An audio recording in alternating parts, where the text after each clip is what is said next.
Ayan. Maganda-ganda na ang lakad ko, oh. Hindi na ako papilay-pilay. Pwede na ako magpaikot-ikot. Pero, medyo masakit pa rin ang paa ko. Oh. Kasi mga kamamsi ko, noong ako'y pauwi nung Biyernes, bali, July 28, medyo hindi na ako makalakad ng diretsyo.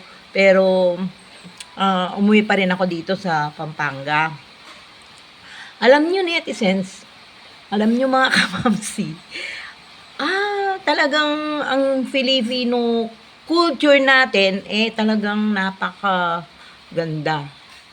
Biro mo, nung pagbaba ko ng jeep, nung ako galing Cavite, then bumaba ako ng jeep ng ATC, Alabang, tinulungan pa ako ng isang binatilyo na magbuhat ng ng mga kargada ko dahil may bitbit akong dalawang magic sarap ba. Tapos ngayon, o di nung pumunta na kami sa Star Mall, sasakay na ako ng Pasay Express.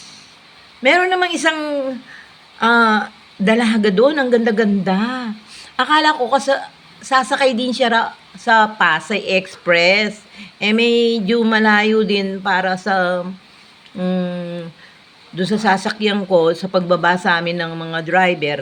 Kasi alam mo na, point to point tayo ngayon. Ay tinulungan niya ako. Ang ganda-ganda nung babae. Sabi ko, thank you, sabi ko. Tapos pinayungan pa niya ako kasi medyo naulan.